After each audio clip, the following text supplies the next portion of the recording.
everybody. Welcome to today's session with Heather Miller over in the IRB. My name is Tran Mendez, and I'm an academic trainer with the Center for Teaching and Learning. Today, Heather has two guests, Dr. Antoinette Coleman and also Janelle Dempsey. And today's session is called Goodbye to Signatures. Just a couple of housekeeping items before I hand it over to our presenters here. I am currently recording today's session. It will be posted in the comments by the end of tomorrow. And if you have any questions, start typing them into the Q&A box as we go. Heather always leaves a lot of time for questions, and we will get to them as soon as we can. And with that, I will turn it over to Heather and the rest of our speakers.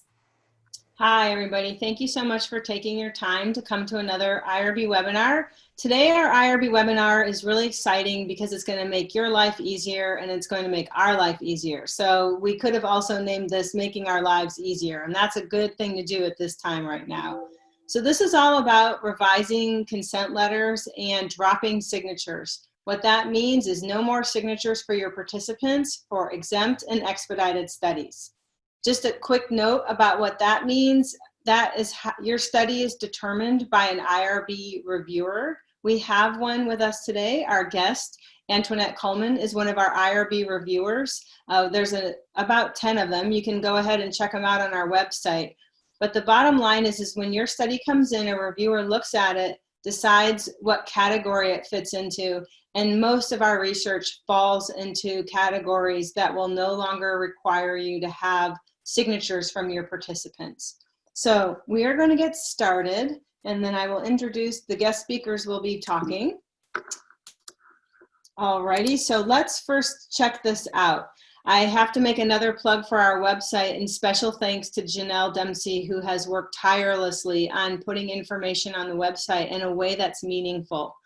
If you check out our website, you're going to notice that we've changed it around so that you'll be able to find information by the types of data that you're collecting, where you are in the process, and also regarding the sections of the IRB application. For this particular talk, this is again about the consent letter, and you're going to find that consent letter information when you look under sources for data collection for things like interviews, focus groups, surveys. It's anything where you're interacting with human participants. An interaction can also include asking somebody to fill out a survey on their computer. So if you check out our website, you're going to find all kinds of information, and I cannot plug it enough. It's really fantastic. So let's think about where you can find it and how it's important. So we have information both on the website according to data collection, and this slide is showing you about different sections within the IRB application. So most of you are going to be using an IRB consent letter, and we have a template. The template with the consent letter is non-negotiable. I'm pretty willing to entertain different parts of ways that people are doing research and putting up recruitment flyers, but the consent letter contains information that must be presented to human participants. It has headings and it has information, and every participant has to be able to see it. When you look at the consent letter and you go through the process, you're going to notice that there's all the information, and we've also had webinars on this, so please feel free to go back and check out those webinars. In addition, we have daily meetings at the Academic Success Center for help with writing these supplemental materials. But again, signatures are no longer needed for exempt and expedited studies. You do not need to have a signature section or a signature line for audio and video recording either. You will have to review this information with your participants, and we'll talk about that here in a second.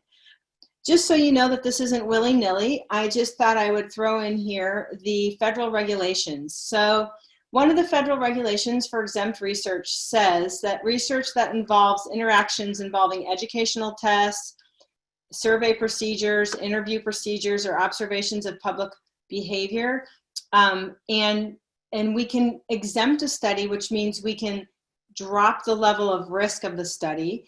And again, this is very common within what we do here at NCU. But one of the things that the regulations really are careful about is making sure that the participants are protected and that the data doesn't connect the participant to the data. We've had other webinars regarding data and privacy, and I encourage you to go back and listen to that. But one of the easiest ways not to connect the participant with the data is to remove the signed consent letter, because the consent letter has to have the actual person's signature, right? So if you take away that part of the process, you're actually protecting your participant more. Many of you working in qualitative research where you're going to interview participants, you're going to have focus group with participants, you're going to know who you're talking to, you're going to be interviewing them. After the interview's over, you might assign them a code in your dissertation, or you might assign them a pseudonym, but not having that consent letter linked to them is a great way to prevent kind of a data leak. It's harder to figure out who's who. So again, this is all part of the federal regulations for exempt research and protecting human subjects. Okay, so with that said, I would like to introduce Dr. Antoinette Coleman. Antoinette is a member of the IRB, and she's in the School of SSBS. And Antoinette and I and the IRB members had a really interesting conversation when we voted on this as a board regarding signatures and participants, and the importance of honoring who people are and honoring how to best protect them. Antoinette, could you go ahead and introduce and tell us a little bit about yourself and your roles that you have?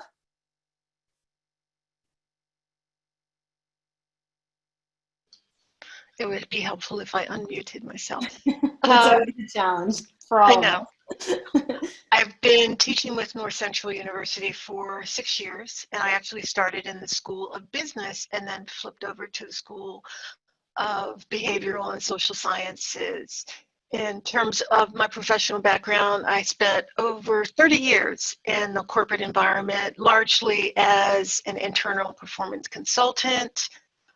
Did a lot of organizational psychology, organization development type work, and also had opportunities to do research externally with some interesting populations, which is how we ended up having this very interesting conversation about signatures, participants, and informed consent.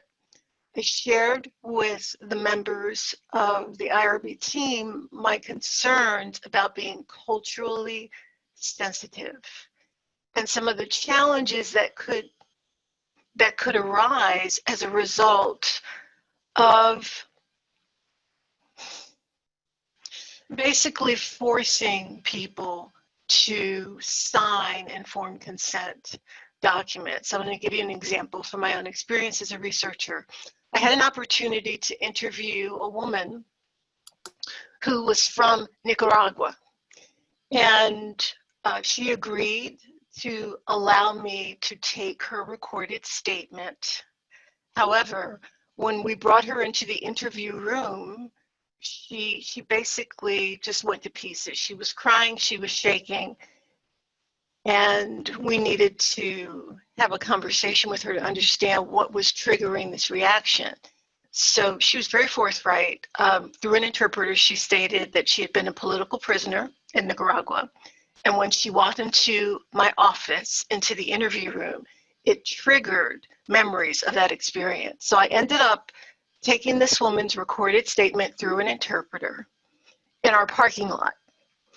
And the other interesting part about this is when I pulled out the informed consent form, she confessed to me, I don't want to sign anything. I don't trust any kind of a written form or agreement. And in addition to that, I have difficulty reading because I have poor vision, because I had the informed consent document in Spanish for her. So that was that stayed with me, that kind of experience. And I've had other experiences where I've worked with populations that are considered to be marginalized communities of color that have suffered from atrocities. So this particular topic is really close to me personally, and it's also part of the way that I honor the populations that I work with while maintaining my sense of professionalism and integrity as a researcher. So what I want to convey to you, particularly the students that are listening today, it's important to try to step outside of your cultural lens when you're working with the people from other cultures or populations.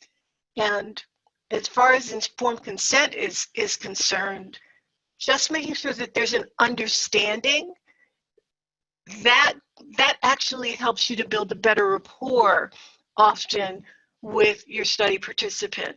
So I was a big fan of no signatures. And the other thing that this touches upon is students that are doing work internationally. So let's say you are performing some type of a study and you're working with people in Nigeria, and the only way that you can get to the study participants is through a village elder. You've got to get his permission to talk to these people. Mm-hmm. Again, written informed consent document may not be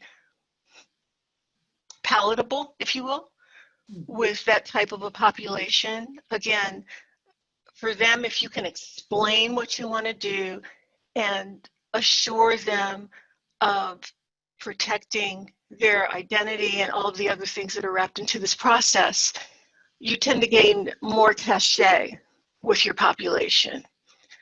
The other thing that I may have shared during that conversation, during that meeting, Heather, is when you work with populations that have suffered abuse, atrocities. I'll give you another example. I conducted a focus group with a group of women, and there was a man who were survivors of sexual assault.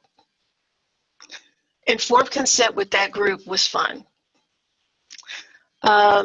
Initially, half of them refused to participate in the focus group because at that time, it was common practice to gain signatures. I probably didn't even tell you this story, Heather. No, I'm interested. You're interested. Yeah, half of them refused to sign the document. There were concerns that I would end up sharing their stories or their data, but most importantly, their identity with authorities. And some of them had chosen not to report the assault. So there was a concern that they would, through me, end up opening up a can of worms. They didn't want to become involved with the state. They didn't want to get involved in the whole process of naming their abuser. And for some of them, the abuser, especially the one gentleman, I'll never forget him, his abuser was an uncle. This is a grown man who had gone through 3 marriages, lost connections with people in his life as a result of this one experience with an uncle.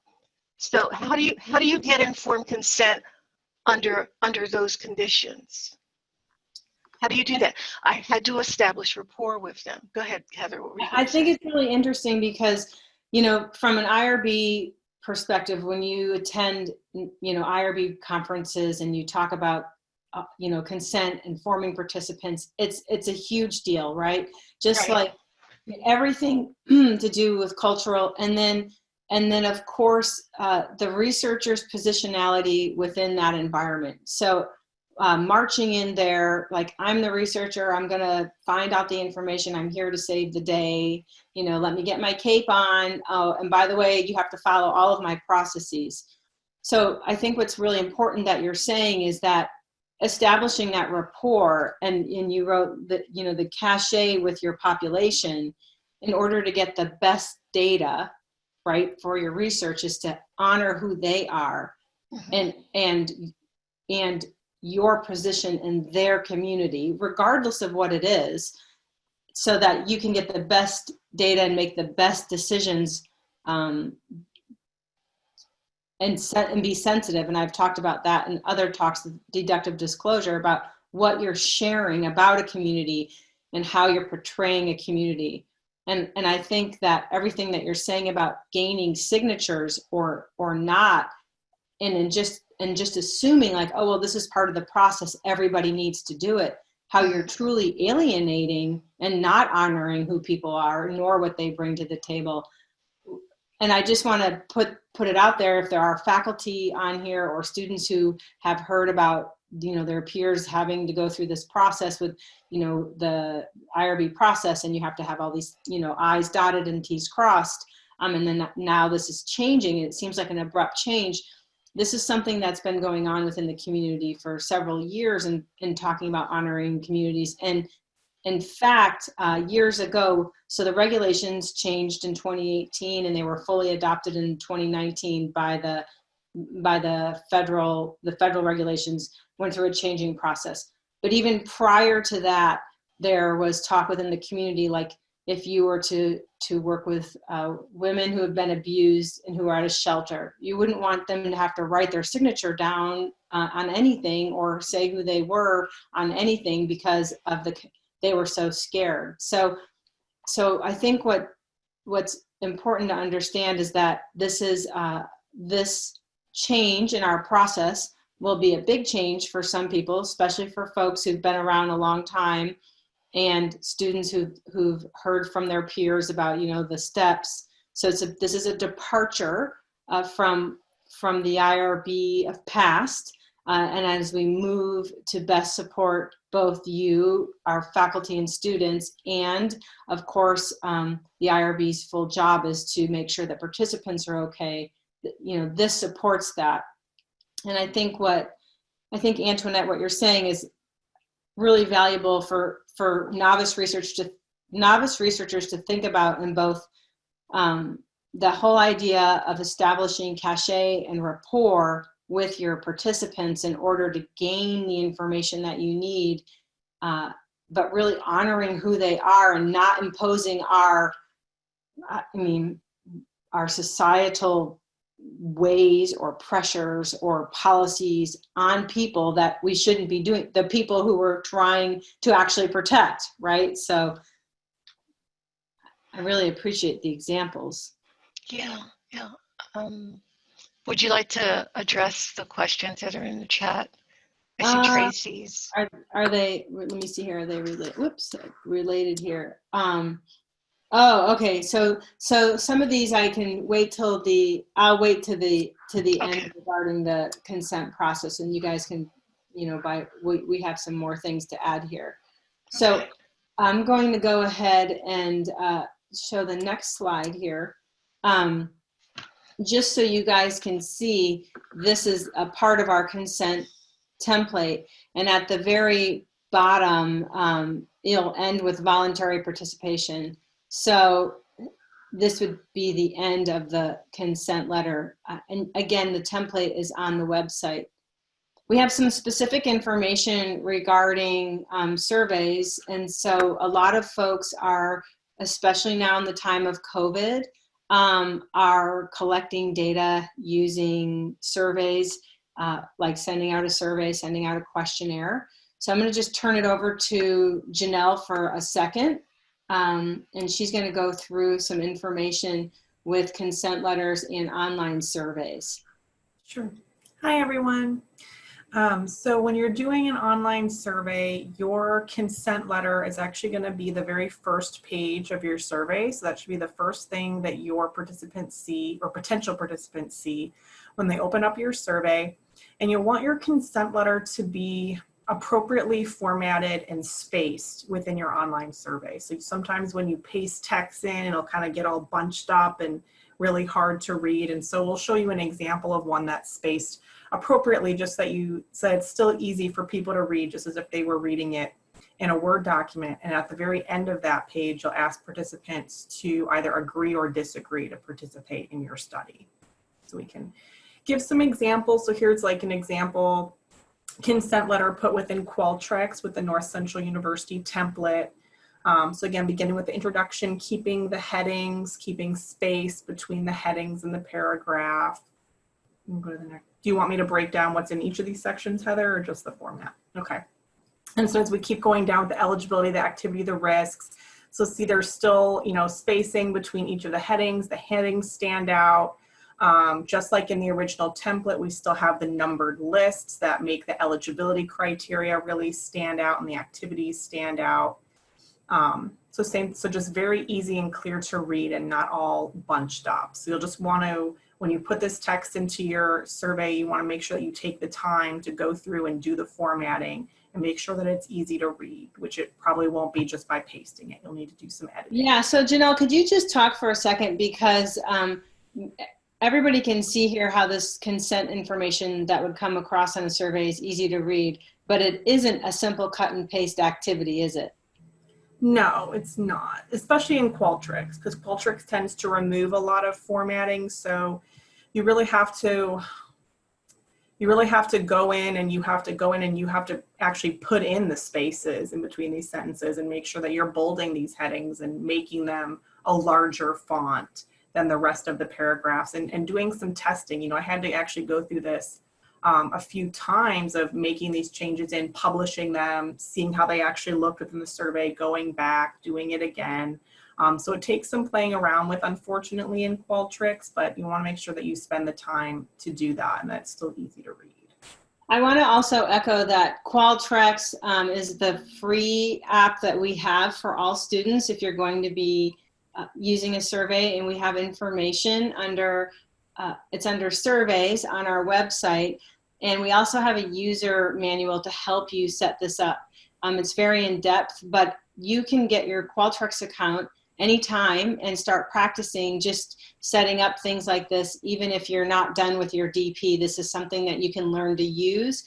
What happens is when this comes to us in the IRB, if it's jammed up or like smashed together, or the headings are not able to be clearly seen, we're going to send it back to you and ask you to clean it up. So you can start working and learning how to use Qualtrics to set this up way before you actually submit your IRB application into to be reviewed. And so you can see here, and here's Janelle's last section. So go ahead, Janelle, and then I'll just so everybody knows we have lots of information.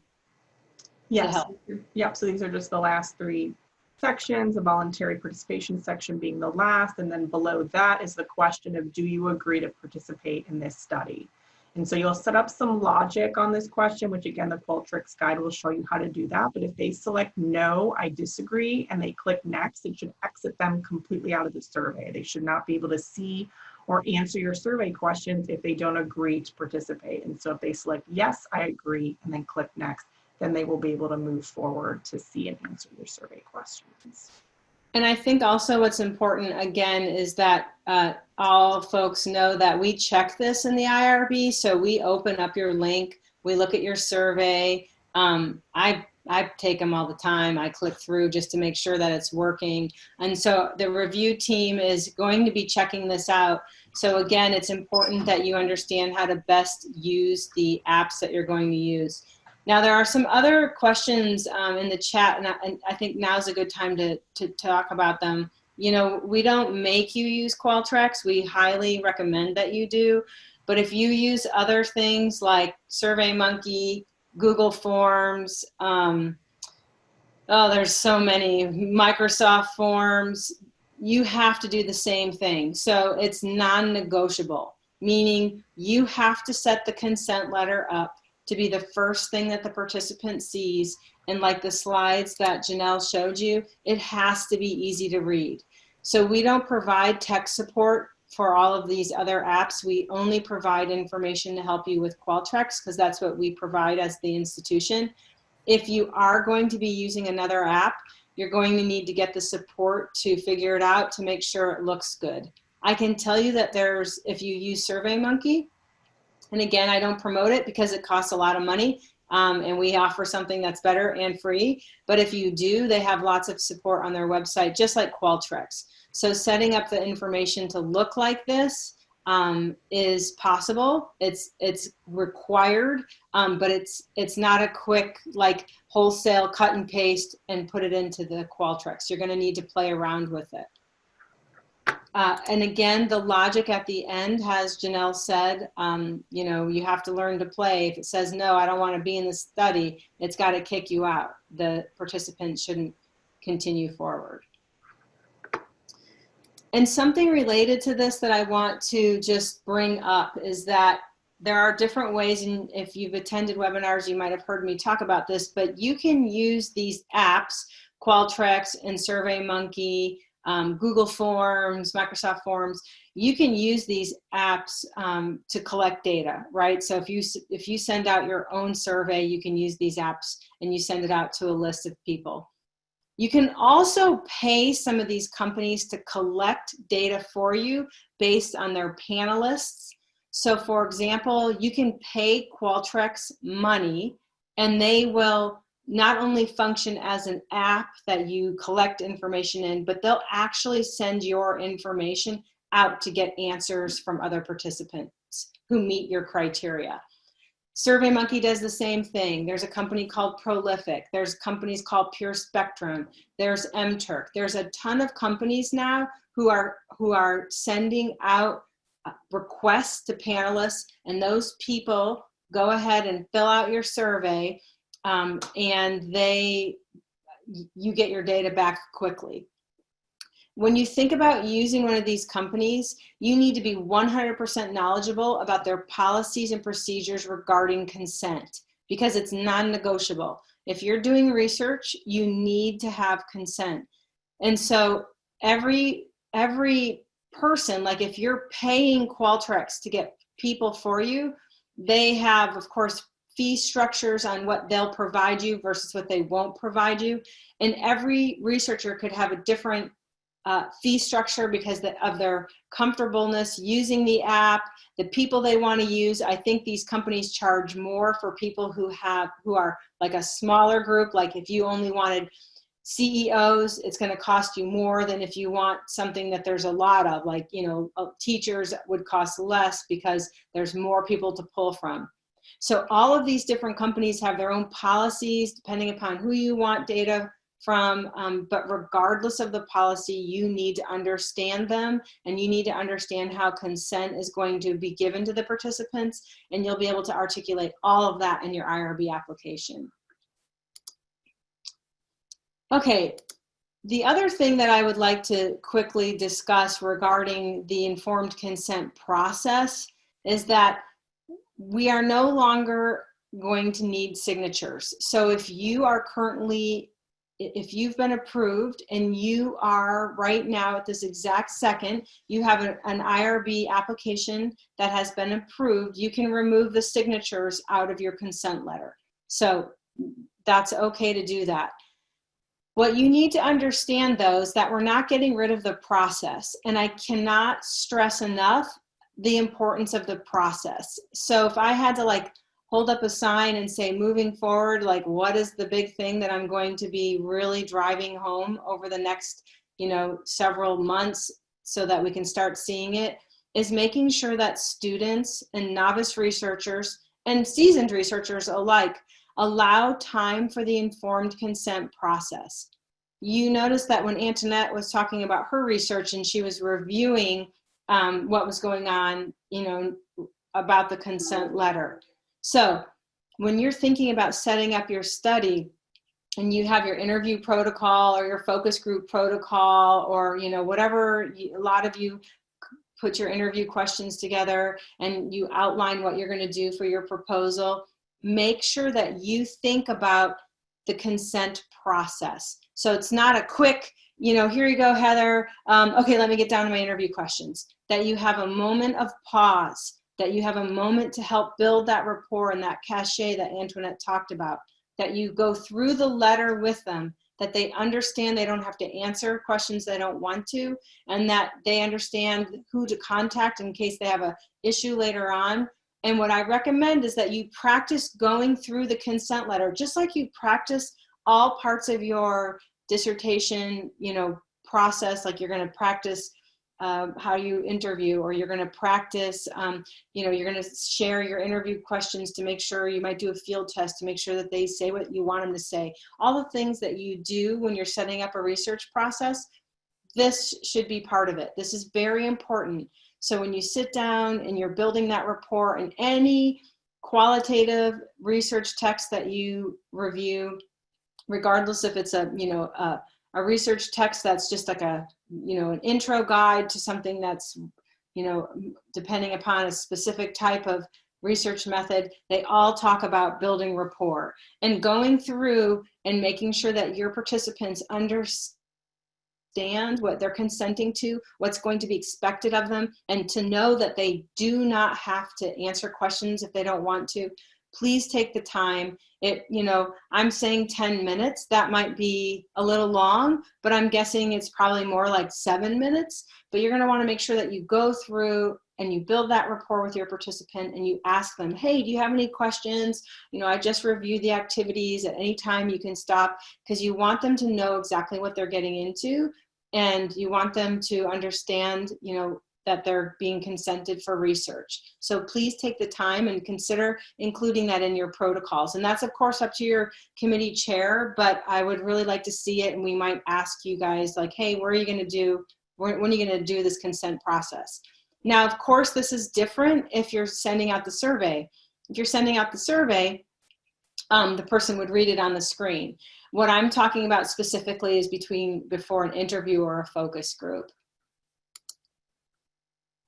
Okay, I would like to quickly have Janelle talk a second about the amazing group sessions that she leads with our partnership with the Academic Success Center. Janelle, can you go ahead and talk a little bit about this for a moment, please? Yes. So Dr. Sarah Northern from the Academic Success Center and I host group sessions every day of the week.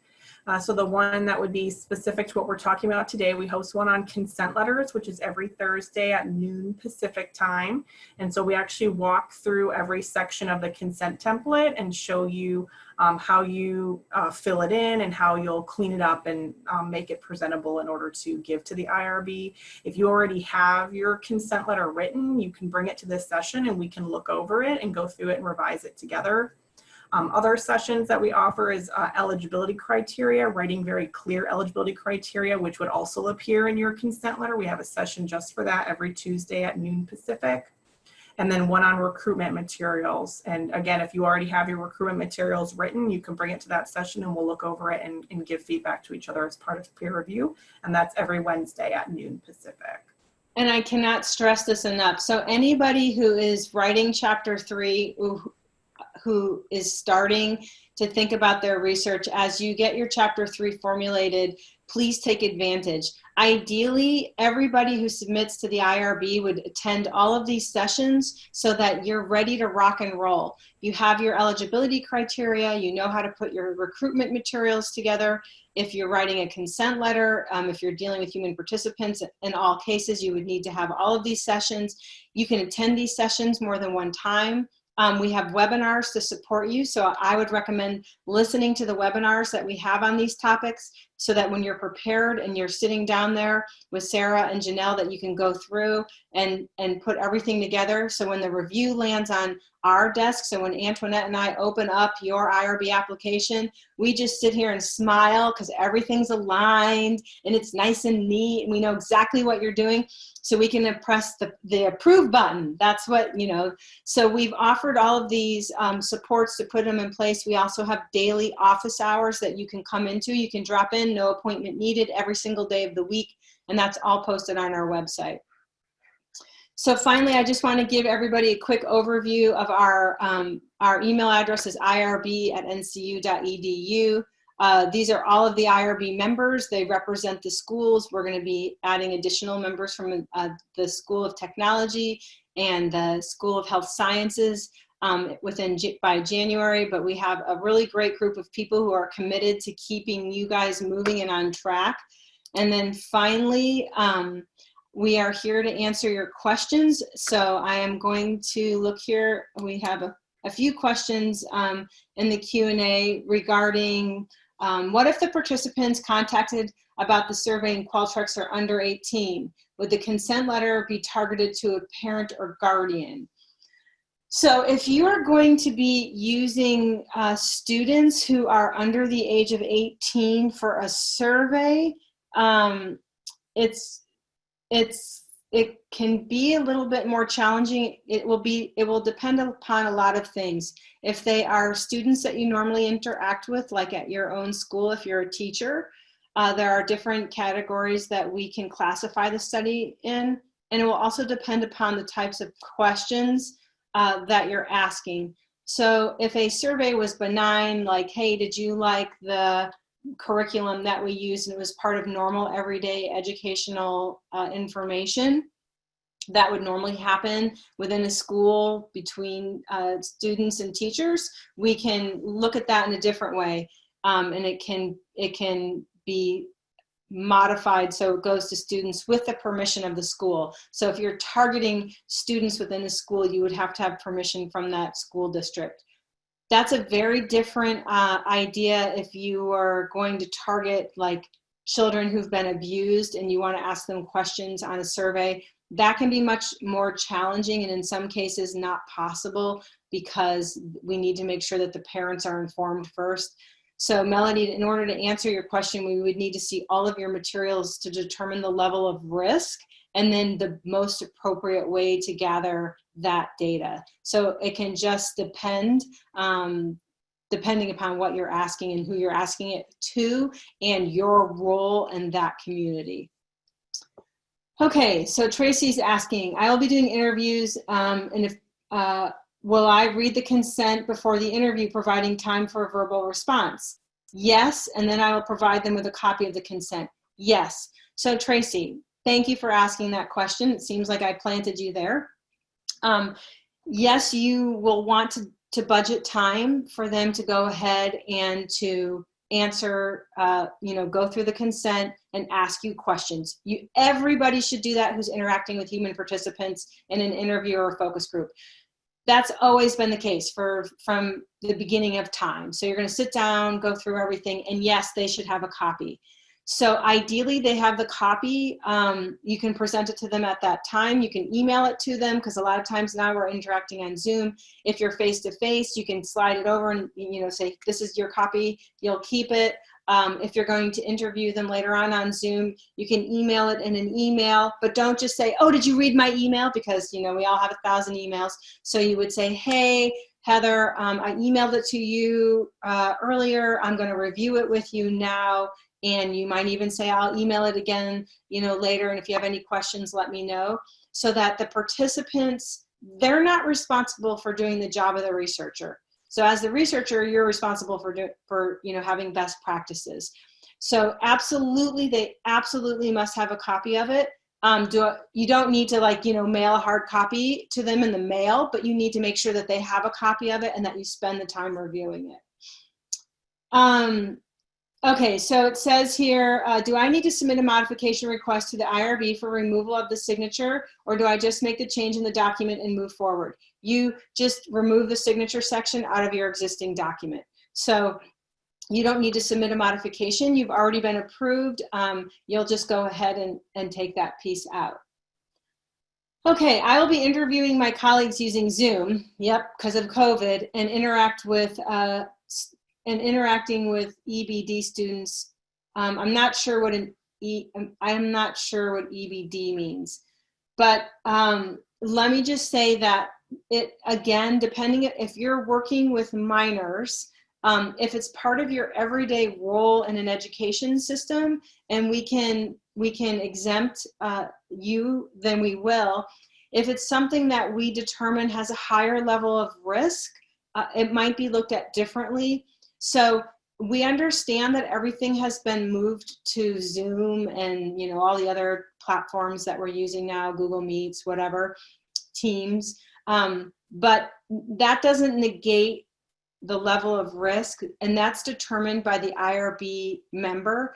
So moving forward, I can't answer questions out of context. We need to review all of the information, but what I can tell you all, and I wholeheartedly mean this, is that we're here to help and assist you, and we will do what we can to make your study feasible. We have, again, those office hours that you can drop in every day and we can talk to you about it. You can come in. We have some students who come in multiple times after they've thought about something. So we're here to help you, and we're here to talk to you about the feasibility. So your committee owns the responsibility for the methodology, but we can help you going, it might be if you change this and this in terms of interacting with the participants, you might gain more information, you might get your data quicker because we have expertise with the feasibility of those issues. So it's best for us to review everything within context. Okay, so if you are interviewing adults only and you're talking to them about students, that's no problem. So just like somebody could call me and they could say, hey, Heather, I know you work online and I want to talk to you about your experiences. That's no problem. You would just go through the consenting process as we've discussed. Okay, do I need to record? Oh, Tracy, great question. She's asking, do I need to record the consent as part of the recorded interview, or do I begin the recording at the beginning of the interview, leaving out going over the consent? Antoinette, I would love to hear what you think about that. Do I need to record the consent? What do you think? I've done it both ways. I lean toward recording it because I like to hear the participants say, I agree. I like to get that on the record. But it's not, when you're analyzing interview data, the informed consent is not considered to be a part of that data. It's not part of data collection. It's a preamble. So because of that, I think it's okay not to record that. Tracy, that's an excellent question, though.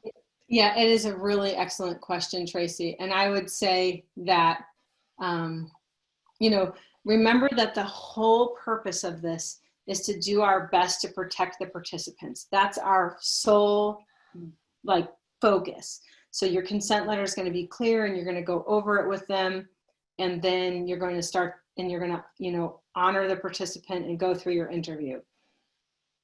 So I think that as the researcher, if you build that in as part of your process, you would want them to know, just like Tran, how she starts every one of our sessions, this is going to be recorded and I'm going over it now. I think it's important that you're very clear on that. And that kind of makes me think that in the IRB, we could provide some, hey, remember to, or go over your consent letter. I think we could provide some more guidance for you all. I think that, Tracy, we'll do some more investigating to determine, because it's such a great question. Right now, I think it's important that you as the researcher make the best determination. And like Antoinette said, she has done it and she hasn't done it. I'm trying to think with my research I've done in qualitative research, I haven't recorded it, but I think it's a little different, frankly, like on Zoom or interviewing online. I would want to make sure I have everything recorded, right? So sometimes the technology kind of drives the other process. So if I was sitting here, I would probably for sure have the consent form recorded, because I would want to make sure I'm recording everything, right? Because I want to capture my data, because I'm not sitting there. I think if I was sitting at a table, I might think a little differently, because I might go, okay, I want to make sure we go over the consent process, and then here, now we start the interview, I'm going to start recording.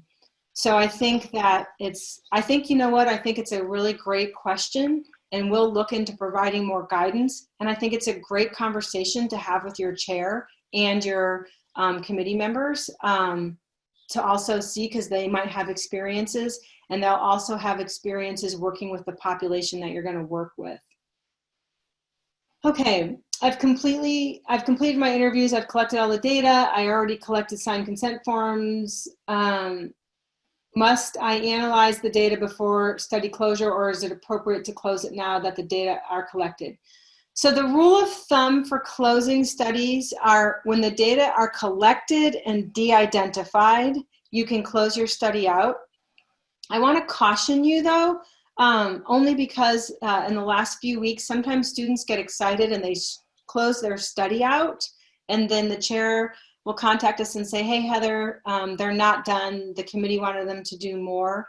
So I would say when you close your study out, it technically means you need to start over and redo a new IRB application to recollect new data.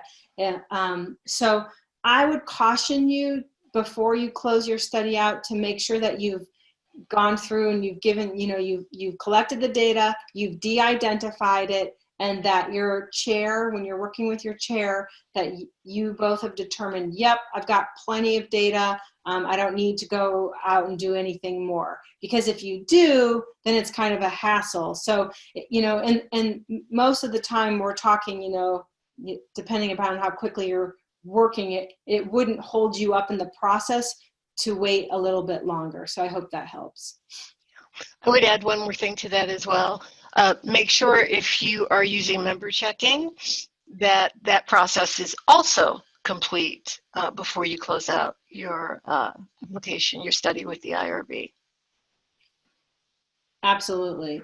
And I also realized one more comment that Antoinette is reminding me of is that you need to make sure, like, I hope you guys can sense my importance of consenting people to research and how important it is, and that they understand it. It's regardless of what language they speak. So if you have folks that you're going to consent to be in research that are speak a different language, you will need to make sure that the consent forms are in that language. In some cases, I've even been involved with research where people they don't read, so we've had to have the information in the language if they did read, and then also like pictorial diagrams so that when the interpreters work with the population, they're 100% sure they understand what they're getting into. And I realize that you might think, wow, Heather, this is overkill. I just want to ask teachers about their math curriculum, or if they like teaching online for COVID. But the bottom line is that it's such an important process that people must be empowered. And in your spare time, if you have nothing to do, you should all read the book, The Immortal Life of Henrietta Lacks, or you can watch it on Netflix. Oprah happens to be the star. So it just talks about what happens when people don't know, they're not being consented to research, and just the reverberating effects. So even though it might seem benign, it's really important that people understand what you're doing. And again, it builds that rapport, and you gain confidence from your participants so that you can have a really rich interview session. So I'm going to stop. I see there's one more question here. Regarding the first question about participants under 18, does the NCU IRB have assent forms for participants that are under 18? So again, it's going to depend upon the type of data that you're collecting and what your role is. In some cases, there will not be parental consent. So if it's a part of an everyday activity and you as an educator, then you won't need to have, and you have permission from the school to work with the students. And this is very common in educational section, schools and charter schools and private schools and public schools, then you might not need parental assent. If you're coming in from the outside, then you might need it. So again, the question, Stella, that you're asking is a bit out of context for us. So we need to understand your role in the community, what you're asking of the children, and if those children will need to have parental consent, and then child assent. So it's not a blanket, yes, you always have to have that, because all of these other factors depend. If you're working in schools, kids who are over a certain age, just like if you have a kid and they send home a letter and they say, hey, Heather, we're going to do this with all high school students. If you don't want your child to be a part of it, then please let us know. And it's like an opt-out. And in some cases, that's what happens with information. They're called information letters. So in educational settings, the child might get an information letter that they, or you send it home to the parents because all the kids are getting it, like all the kids are going to have whatever the intervention is. And so the parents are just going to opt out if they wouldn't use that data. So what I'm trying to say is in some cases, a teacher is going to do something. All the kids are going to do fill in the blank. And you're going to use it for your research. But a parent has the option to opt their child out of being part of that, even though it happens in the education system. So it's a little bit challenging sometimes to remember who your role is professionally versus your role as a researcher and what you have access to. So I'm not trying to act like a politician and not answer your questions. I welcome you to come to office hours so we can really go through and ask you more about the ins and outs of your study. That way we can give you best guidance, but there's a lot of questions, you know, it's a cascade. Like if you said, Heather, I want to get information from kids, and I'd say, okay, what are you going to ask them? And then you'd say, oh, I want to ask them if they, you know, if they have liked using Microsoft Teams during the time of COVID. And then I would say, okay, are you a teacher there? And you would say yes. And I'd say, great. Just let your principal, you know, get a letter of permission from your principal that you can interact with the kids. You're going to have an opt-out note that all the parents are going to get because, you know, every kid's going to use Teams during COVID. That's very different than if you say, hey, Heather, I want to collect data from kids using Microsoft Teams for support for sex trafficking. And and I say, okay, is that something that's a part of their normal day at school? Because in some schools, you know, they have special groups for kids. And you'd say, no, I don't work in that school. I have a practice that is, you know, a couple towns away, but we're trying to think about it for something. Well, then you would need, then that's not part of what the kids' everyday experience is. And so as a researcher, you would need to have parental consent and child assent. So again, research depends upon your role in the local setting and what is happening with the children under the age of 18. So it's not, I can't give you a blanket response. All right. I think that is it. Well, we really appreciate you guys coming, and I'm very grateful. Thank you so much, Antoinette, for making time this morning for us. And Janelle, as always, thank you for everything. And Tran, for keeping us on track and running the show like a top. I really, it's like Tran runs this operation like a Swiss train, like, you know, like, we have 1 minute and she counts down. It's like a director, it's like a movie, you know, and she's amazing. So we're glad that you guys are attending these. Thank you so much. Please come to our office hours. Please check out our website. I cannot say enough. Sit down, you know, with your iced tea and go through it. It's got great information. We have lots of recorded webinars, and we look forward to supporting you in the future. So thank you and have a good weekend.